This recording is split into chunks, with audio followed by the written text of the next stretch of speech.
Have you heard of high lipase in breast milk? Does your breast milk taste soapy or metallic when you thaw it from the freezer or leave it too long in the fridge? Lipase is an enzyme that helps break down the fat in your breast milk for baby to more easily digest it. The breakdown of the fat in breast milk by lipase is normal and supposed to be there, but not noticeable when your baby is directly feeding from the breast.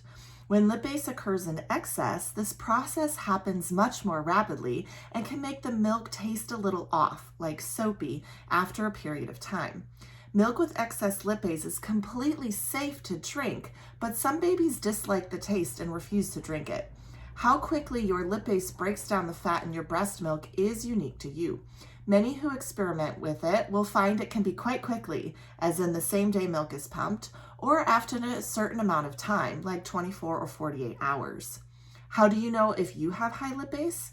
You really want to test prior to freezing. Before freezing large amounts of breast milk, you can test it for odor and taste changes due to lipase. Collect and freeze 1 to 2 small bags or containers of breast milk and freeze for at least 5 days. Then defrost or thaw and evaluate the odor and flavor to see if your baby will drink it. Please do this prior to freezing large batches. I've heard of too many devastating stories of people who had very large freezer stashes where baby won't drink any of it, even when mixed with other fresh milk to dilute the flavor. What can you do if you have high lipase? Reduce strong oxidizing agents like iron and copper from your drinking water. You may want to try bottled water for a while to see if it helps. You can also add in antioxidants to your diet. Real vegetables like kale, broccoli, spinach, sprouts, and other dark leafy greens, avocados, mushrooms, all kinds of berries, prunes, nuts, and seeds are naturally high in antioxidants. These are also great foods to help you make more milk. You also want to freeze your milk as soon as you pump it whenever possible. Many also find reducing their intake of polyunsaturated fatty acids can help.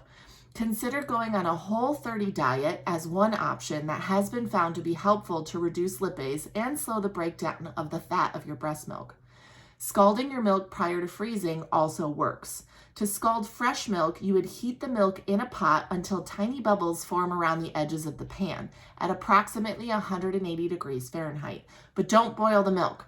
Remove the milk from the stove as soon as you see the bubbles form on top and allow it to cool before freezing.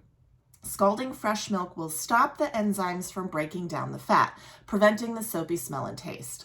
Scalding milk does reduce some of the beneficial components of breast milk, however. So if you can, give your infant fresh breast milk as soon as it's pumped whenever possible, or directly breastfeed if that is an option. Have a ton of freezer milk already and you now think you have high lipase? Some babies don't mind the flavor and will drink it anyway. If they won't, before pitching it, consider a couple options. Mix frozen milk with fresh milk to make it more appetizing. Some find that they may need to do mostly fresh milk with a little frozen. Others will do a 50-50 or any combination. You need to figure out what your baby will tolerate.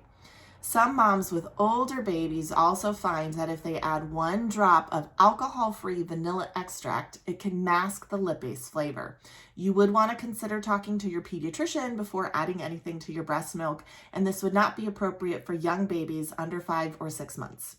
You can also use that breast milk for milk baths, which help with dry skin, or you could turn it into commemorative jewelry or breast milk soap. So there's lots of ways that you can use that milk without feeling like you need to entirely throw all of it out.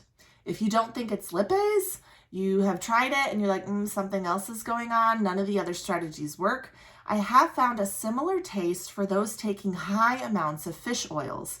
In that case, the milk almost tastes fishy, sometimes a little more rancid, even though it was super fresh when it was frozen.